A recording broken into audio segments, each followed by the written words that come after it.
connaissez très bien les enjeux de ces élections-là. Il s'agit de se battre pour que la Côte d'Ivoire revienne aux Ivoiriens. C'est un enjeu fondamental.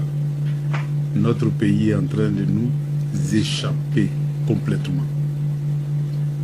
Déjà au niveau des grandes sociétés d'État, tout a été vendu. Et j'ai été très choqué de voir que les grandes sociétés comme la CIE, eh bien l'État ivoirien n'est plus majoritaire. Voilà. L'État même à 1,54% et la Petroci sauve la mine en ayant à peu près 40, mais en tout état de cause, quand on fait la somme des participations au capital, c'est-à-dire l'État lui-même qui a un très faible poids dans cette société, la Petroci qui a une participation, mais tout le reste, c'est du secteur privé et beaucoup plus le secteur privé extérieur à la Côte d'Ivoire. Donc quand vous voyez ça, vous dites qu'il y a danger.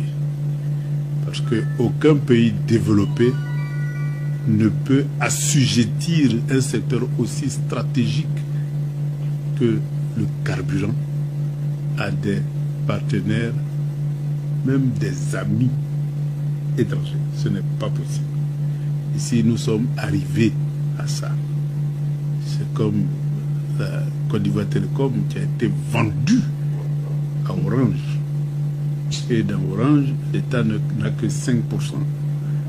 Ça veut dire que même si on veut avoir des informations sur les communiqués, on ne peut même pas.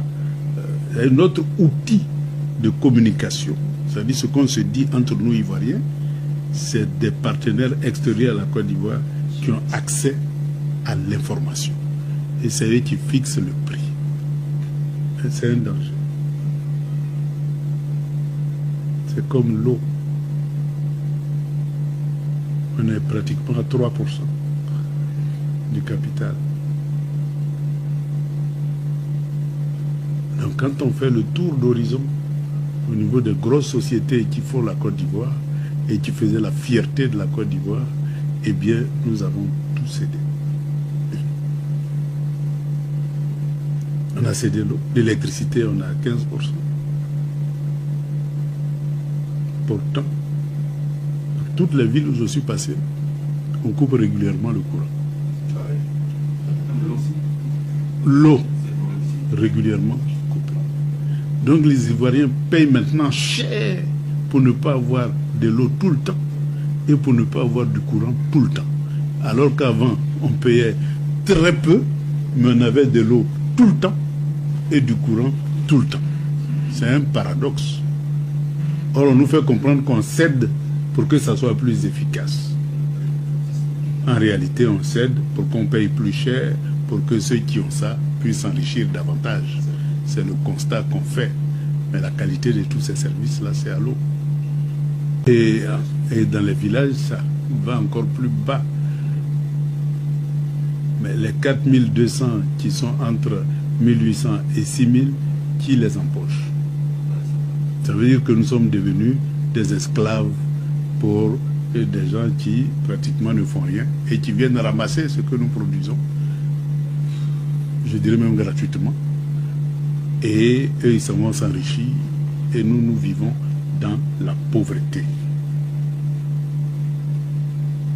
Donc, nous sommes face à cette réalité-là. Maintenant, nos terres, avec l'orpaillage clandestin, nos terres sont en train de nous échapper. Alors si nos grosses sociétés nous échappent et que nos terres nous échappent, ça veut dire que nous sommes en train de perdre notre pays. Parce que l'orpaillage pouvait être fait par les Ivoiriens si on leur avait donné les moyens de le faire, puisque c'est leur terre. Mais non, on préfère concéder à des opérateurs extérieurs. Or, l'or, depuis l'aube des temps, vraiment les Africains savent comment travailler l'or. Donc, il n'y a aucune raison que ceux qui ont fait l'or hier ne sachent pas le faire aujourd'hui. Mais on préfère les écarter, donner leurs terres à exploiter par d'autres opérateurs extérieurs à la Côte d'Ivoire. Donc nous sommes en train de perdre nos entreprises et nous sommes en train de perdre le capital le plus important, c'est-à-dire la terre.